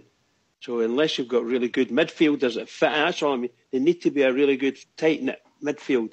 And I don't know if Tavernier's got the disciplines to be part of a tight-knitted midfield. I don't know. I might be wrong. I don't think Gerald will play that 3-5-2 Bridge. Anyway, I was going to Ibrox Loyal, but we've been joined by one of the legends of Rangers Radio. No, it isn't Mrs. Padge. It's George Logan. How are we doing, George? How are you doing, boys? All right? Hi, all right, George. Mate. What's on your mind, big man? How did your do go on Saturday? First the wee spot there. It was absolutely fantastic. It was absolutely, honestly, like I said to the boys today, I wish we had it on a Monday, because the day just went that quick. Always a Monday lasts longer, but we just went through from 12:30 to 12:30 at night, and it was absolutely fantastic just to see all the old boys walking with us. And I mean, there was guys who's not been playing with the band. The band's 40-year-old, obviously, and there's guys who's not been playing with the band for 20 years, and they've all came back to walk with the band, and came to 31 floaters, 28 floaters, 14 drummers, 4 places. That place was brilliant. It was what a day. It wasn't even at night time day. Had the fireworks going off and the band was playing in the hall and all that. It was just what a day it was. Honestly, it couldn't went any better if we'd even tried. Everything went exactly how we wanted it to go. Like, absolutely fantastic. It just goes to show you what kind of we village we live in as well. I mean, there's a pub everybody. It's a well-known pub. It's run by a Celtic family. They came up to the bar in the morning and gave us cases of beer, bottles of champagne and things like that, and says, "Can you guys have been 40-year-old and you've been in this pub all your days and things like that. There's never put a foot around." So it goes to show you what kind of band we are, what kind of village we live in. So it was a great day, an excellent day. Everyone else had an excellent day. Good on you, mate. What's on your mind, Rangers-wise, mate? Just when you're talking about wee Scott Arfield there, I mean, I said it last year. I mean, realistically, Bridgman said it before. Big Bruno came in and should have worked in Scottish football. Joey Barton also should have worked in Scottish football. I think this guy's British and he'll know what Rangers are about and things like that. But I'm going to just keep my powder dry and get me. Scott Arfield will be a great signing for us. I really do. But in saying that, I just hope that we get a wee bit more a leader out of our manager. So I think that's what we're going to take. We never had any leaders last year with these guys who came up, Murphy and even Cummins and that. I've not had a leader. I've not had anybody to look up to. So if we can get a leader on the park and then get a leader on the park, I don't know if it's got to be Arfield, it's got to be a leader on the park, or if Stephen Gerrard's got to bring in a guy who's got to be his leader, Big Skettle or something like that, and say, right, you're my captain. But I hope Scott Arfield can hit the ground running. And really, I think he'll be a cracking player for us, like hasn't last season. Last season never even happened for me. Now that's just a memory, fishing chip paper. That's it. Also, you've just got to look forward now. You really have just got to look forward now, because honestly, I just can't think of a worse season. Just embarrassing to day one to now. Embarrassing. Do you know, this is the time, George? I mean, well, different things at different times happen, but this is the time.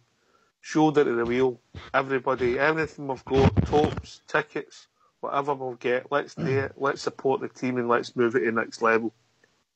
This is the time for that, Ox. This is the time. I mean, everybody talks about the board doing what they do. It's the time for everybody, just everybody right across the board, the fans, the board, every single one, step up and play, as they say, and let's get this show on the road for next season, like you're right, bang on 100%. Yep. If you can't get it again, if you want to buy a top, whatever you can do, mate, this is the time to do it, George. Anyway, somebody sneaking in the boys' gate, and by the sounds of that, I think it's Butterbean. Hello, boys. How's it going? How we doing, mate? Hey, Butter. Good. How are you, mate? You behaving yourself? Absolutely, of course, as always. Unlike yourself upstairs. You liar. How's things, mate? What's on your mind, Rangers-wise? Oh, yeah. To be honest, glad that season's over. What a season that was. That game on Sunday just sort of summed our season up, didn't it? Mental. I think so, mate. I think so. Mental. Never seen a game like it, to be honest. The only one I can really think of is the 4-4 game at Ibrox 1986, mate. Yes, I remember it well. Yeah. My grandfather told me about it, but that's the only one I can think is similar. I believe you get an announcement for us, mate. The World Cup coming up, I was thinking about doing a wee World Cup predictor again. Most of the guys on the show remember we done it a couple of years ago for the Euros 2016. Yep. So just to keep the interest going, I've kind of tied in the old school blue, and we're kind of hashing something together. We're going to be posting it in the forum in the next few days once I get my act together. And basically, it's just a wee bit of fun to keep the interest going in the site for the close season. And it'll be fairly simple. I'll post all the rules and the kind of general format, but it's fairly simple. And you predict the group winners, you predict the last 16, the quarter-finals, and so on and so forth, mate? Yes, aye.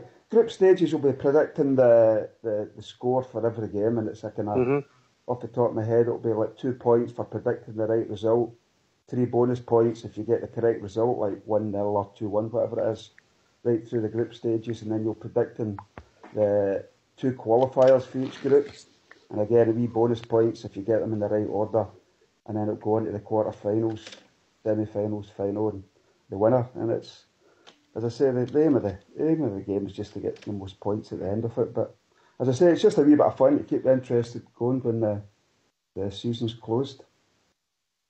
When's the World Cup start? Is it June the 10th? The 12th, I think it is, Oxford. 12th. All right, okay. Yeah. All right. But as I say, I'm going to hash something together, and with old school blues technical help, should get it in the lobby in the next week or so. All right, smashing, mate, and everybody just has a go at it, takes their time and works their way through it and puts it in. Takes you half an hour to sit down and what you... You don't need to do it in one sitting. I mean, the way we done it the last time, you just sort of copy and paste the template, and you can work away at it yourself. As I say, you don't need to do it in one sitting. You can go in and amend it. I could do it 2 or 3 times, whatever you want. But as long as your final predictions are in an hour before the kick-off for the first game. Ooh, there we go. So you might get a wee prize for that, mate. Might get you a signed Hummel shirt. We'll see if we can. Oh, go on yourself. Oh, now we're talking, Foxy boy. Absolutely. Can I get that? Know your size, Bridge. Not got my size. That'd be great, Fox. We'll see what we can do, mate. There we go. That's a wee incentive, isn't it? We'll work on that. But it was great fun the last time. There was a lot of, I'll say the word backbiting went on. Mm-hmm. There was. If I remember right, our Bridgeman didn't fare too well. Bridgeman did what? What did I do? What was done wrong? Sorry. And the predictor. On the predictor, I was shocking. I was just shocking. Just absolutely shocking.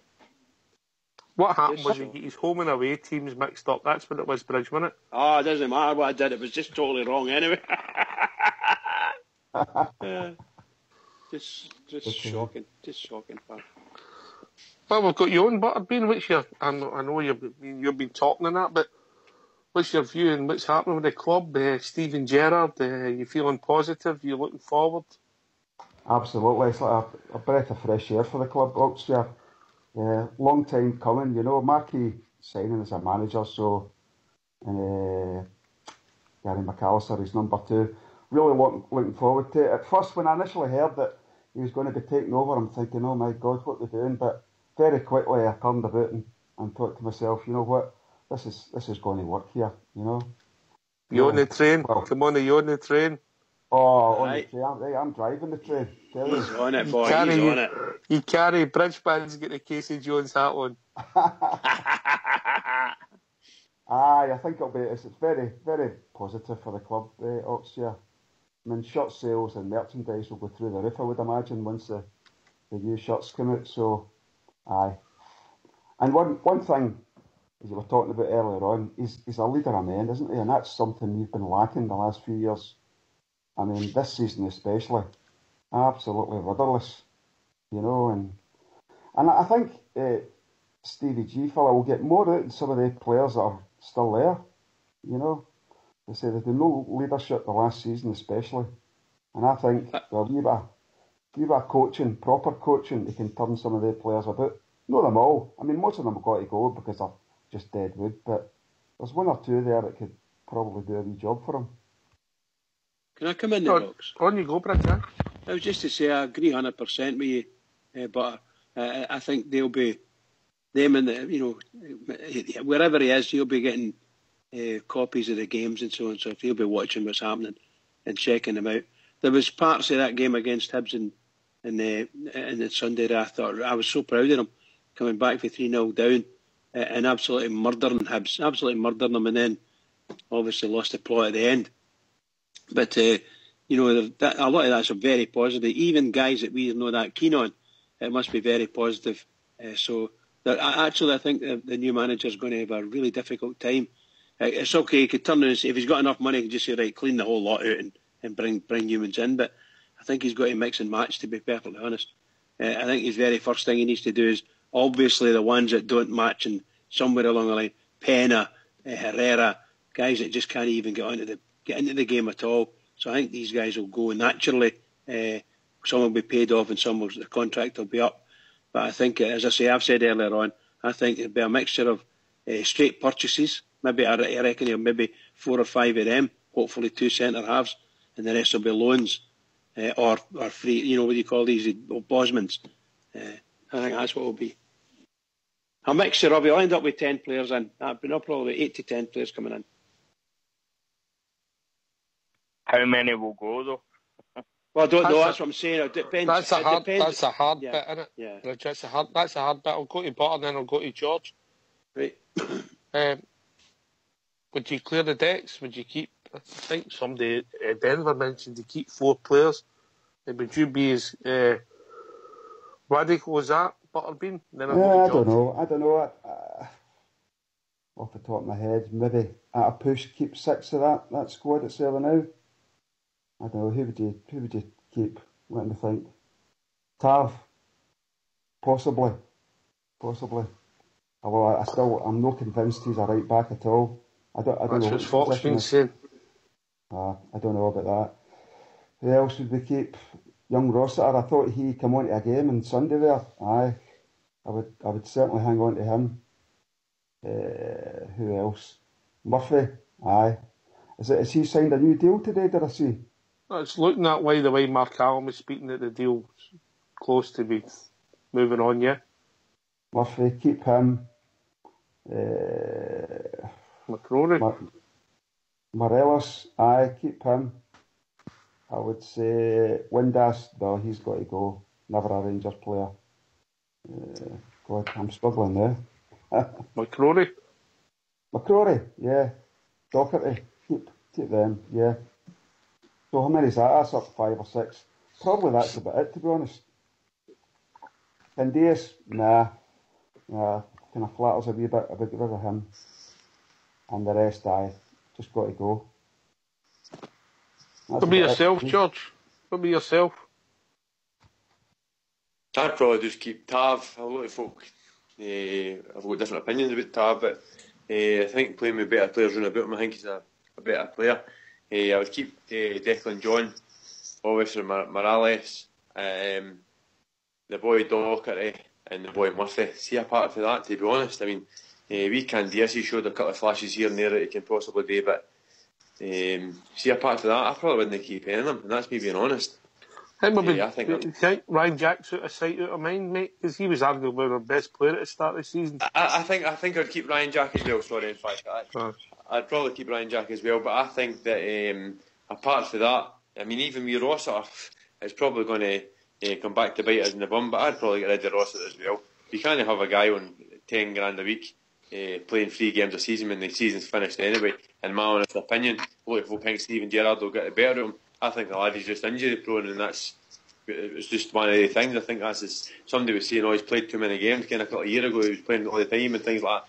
I think the lad is another Lewis McLeod, and I think he's got to have that injury all his days. So I think he just bite the bullet. And if he goes down south and is injury free, good luck to the lad. That's fair enough. You've taken a gamble on it, but I honestly think that's who I would keep. I think the rest of them are just gutless. I mean, I would like Big Bruno to say, but Bruno's been absolutely horrendous. A bottle mate, and every time a Celtic game comes up, he just bottled it, got injured, got sent off, and things like that. There's none of them really, to be honest. Big McCrory, obviously, he's a young lad, I would keep him, but there's no many I would honestly keep. I would just. And people saying you'll not get rid of these guys. We got rid of worst players last season and the season before. Of course, we'll get rid of them. Somebody will always take them. We might need to pay them off, Pina and all that, but we'll definitely get better players like. All right, we'll be joined by Dominic in. How we doing, Dominic?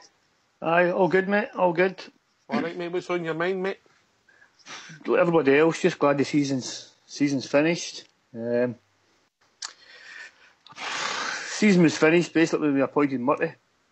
King threw it away at that point. We were still in with a chance, and we're all living in hope, but that soon faded away. But next season, get some 4 or 5 this transfer window, 4 or 5 players this transfer window, and build on that hopefully. Did we get a bit of luck though, Mark? Because if we think back to around about Christmas time, it looked as if it was going to be McInnes for the job, and ultimately we went to go to Steven Gerrard. So did we maybe take one step back to go 2 forward? That we didn't realise it at the time? I didn't want McInnes. I was quite vocal, but I don't think he's done anything. I don't think he's done. What I mean is, it looked as if he was going to get the job, didn't it? It did, but again, it just shows your incompetency of the board. All the eggs in one basket. No backup plan, no contingency. But even bringing Murty, we could have brought in somebody for half a season. Jimmy Nicholl would have got us at least half a dozen more points, in my opinion. But I can't prove that. But well, Aberdeen, they never really played that well. I didn't think under Jimmy Nicholl. Kilmarnock never played that well. 3-0 against Hibs. Thinking he was going to go to 6. But maybe a wee bit he's done all right, Jimmy Nicholl, but I think he'd have done a lot better than Murray, without a shadow of a doubt. And what would you make of the Gerrard appointment, mate? I'm box office, as everybody says, but I think he's another rookie manager. But hopefully it will work out. But it's a gamble, another gamble. But he's there, so he's getting my backing. Hopefully he'll turn out as a cracker. But it's another risk. We'll soon find out. And hopefully he gets money for better players. We need to go up a level again. Who are you keeping, mate? What players are you keeping? I think George said he didn't want to keep Candace. I'd keep him. I would keep McCrory, obviously. Hopefully Windass is away, although I'd keep him as a squad player, although he's no heart. I'd let Wallace go. I think Miller's away with the tweets coming off of Windass. Morelos, I'd keep Morelos. I would try to get Jason Cummins. Again, another good squad player. Holt and Halliday, they need to go. I would get rid of... I'd keep Tav. I'd get rid of Ford. Who else have we got? Are you bringing in Alan McGregor? I'm still not really too happy about him, to tell you the truth. After I thought he left us in bad terms as well.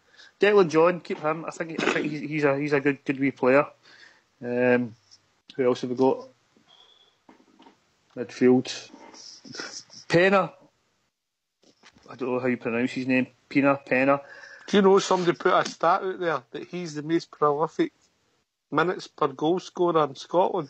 I would try to get him rehabbed and get him back and see if he can turn it on. It doesn't work, mate. I've tried it with Fox, mate. It doesn't work, mate. Once you've got that problem, it's always there. Aye. But must be hard being a young guy, hundreds of money. The woman throwing themselves at you. We don't do it. Fox, what's that like? No comment, mate. So, where is he? Is he in the rehab? Has anybody seen him? I know he's... Who, Fox? No. That's how we're after 6 weeks, mate. He's in the toilet on a phone. Stole Nurse Ratchet's phone. I don't know where he is, mate, Pina. I mean, obviously, it's only the media you're seeing it in, and there was 2 contradicting stories came out last week, you know. About his mother as well, weren't there? Stories about his mother as well, meant to have passed away, and some people saying it was a load of rubbish, but that was because his drink issues. I think he's been on it for a while, hasn't he? With the sounds of it. Forrester, I like Forrester, but I think he's got a drink problem as well. I think there's a spare in there as well. I just don't think he'd be good enough to cut it. The problem I've got with Warburton was the length of the contracts he gave out to these boys who were championship players. You know. What age is Arfield? 29. You're getting a 29 a 4-year contract. I think that's too much. We're talking about contracts. So potentially, mate. Aye, potentially. Aye. I think we've made the same mistake there. No, I mean he's a ranked side at 20. 2 years. Only time will tell. But it depends on the deal to try and get him in the door, you know. Agents, again, you need to know. But we've made a lot of mistakes in the last few years. Hopefully, it's the dawn of a new era. What have been? Okay, absolutely. Things can only get better as the song goes, I mean, what a frustrating season that was.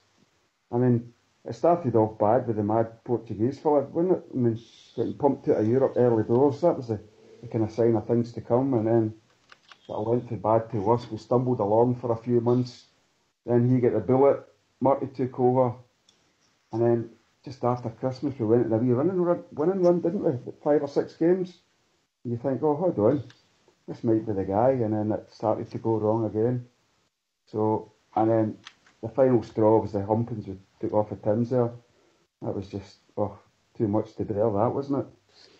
So I just put them on down, every bit of that down to Russell Martin. That's just a personal thing. Aye, he's not been very good, that boy, has he, really? I mean, you think, how does a player like that become so bad? You know? Absolutely shocking performances. Basics, it's the basics. George, Aye. you were a cultured fullback in your day, but you couldn't move into centre back and be that back, could you? No, you're right there. I agree with what they're saying. I mean, see, you're talking about the boy Candias and things like that. I think they're sort of broken. A crazy way of saying it, but they're broken now for me, Ox. I mean, they've had a season under Murray and a season under Thingway, and I just think you want the rot away. And if they're part of the rot, I think you just get rid of it as much as you possibly can. Pina and all these guys. I mean, just get rid of even the big centre half boy that never kicked a ball for as much. I mean, you expect to get a wee bit of money for a couple of the guys in Portugal and things like that, but I would just clear the decks as much as I possibly could and get rid of these guys. And folk are saying about bringing McGregor in. 100%, I'd bring McGregor in. McGregor would be by far the best keeper we've got if he came into Rangers. The big boy Skittle, bringing guys like that in as well. That's we need to go forward. I mean, there's Arfield. Scott Arfield was offered a 2-year deal to stay down south. Obviously wanted a 4-year deal because of what age he's at. So I think we had to take a wee bit of gamble and give him a 4-year deal, or we're not going to get these sort of guys. Folk are talking about Kenny money's on as well. I think we're going to have to pay that sort of money to get these sort of guys. There's no point in paying a 10 grand to get a Ross or a 10 grand to get a Forrester and things like that. We've got to go that extra bit if we want to get the players in. So if we want to start winning things. I mean, I think Denver's back with us. Denver. Hi, how you doing, guys? Just a quick thank you for everything you do, keeping us on the look, guys. You do a great, fantastic job, especially for us guys who are ex-Celts here, who don't have guys to talk with. It's no same talking about the Denver Broncos, trust me. Fox, you can take that one. Thanks very much, Denver. It's a pleasure to have you on, pal. Thanks a lot. When are you guys back again? Do you know when you're back online again or on the show again? Approximately 6 weeks, mate. But if there's any specials, we'll announce them on all the Rangers forums and they'll be in the lobby on the thing, mate. And what else can you do, Ulster, if you want to keep in touch in case there's any specials?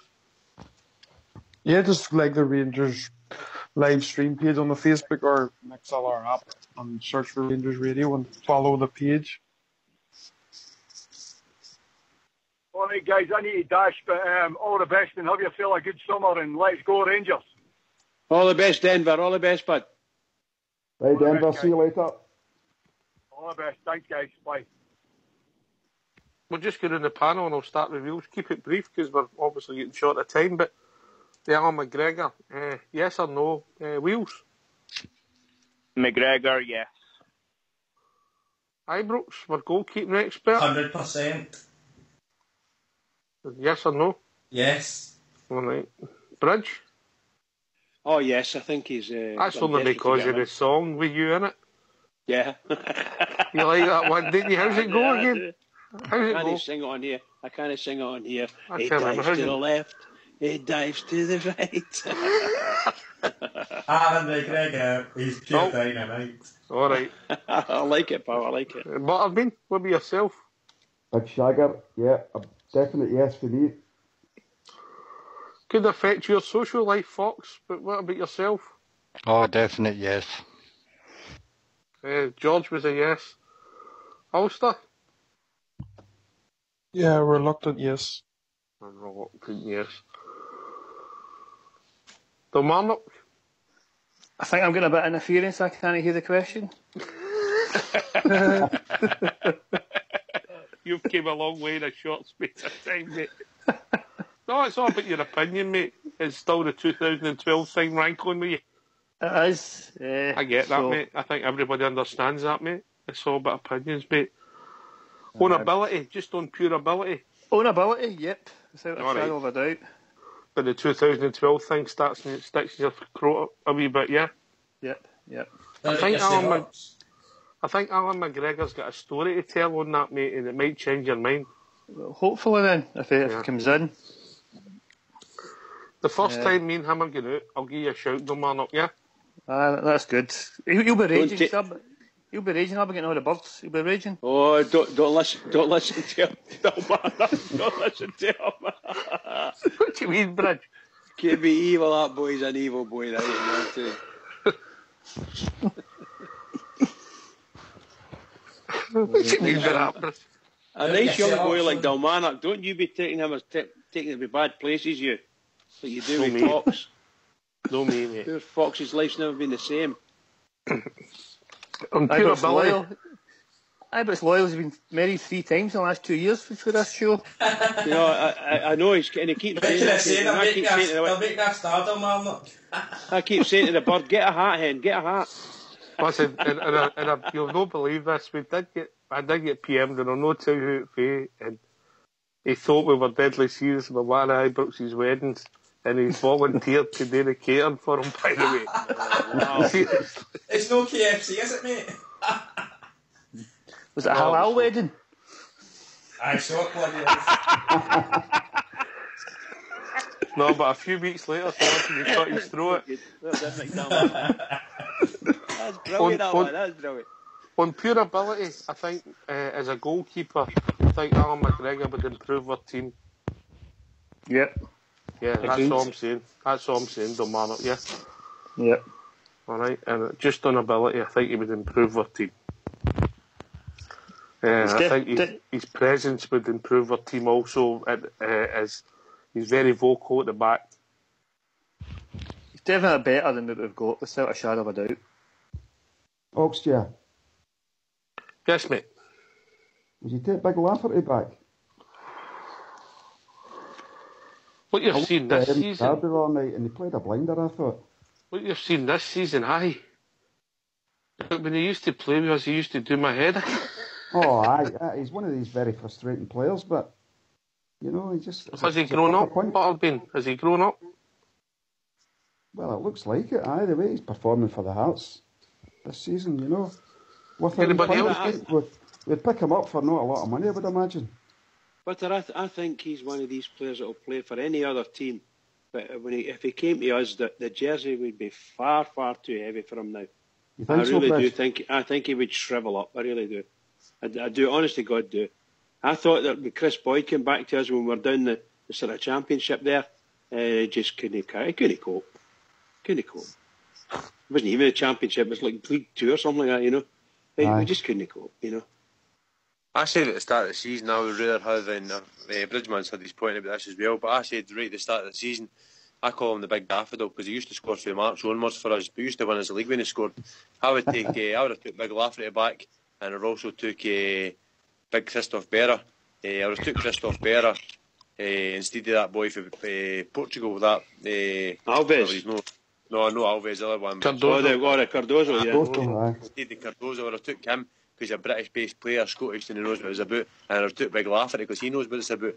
But for what I got told the other day there, Hearts are waiting on a bid, or Hearts have received a bid for Lafferty, seeming like it's quite a big bid. So I can't see him just jumping the ship. I thought it was only a 1-year deal he had signed with him, like, but seemingly it's no.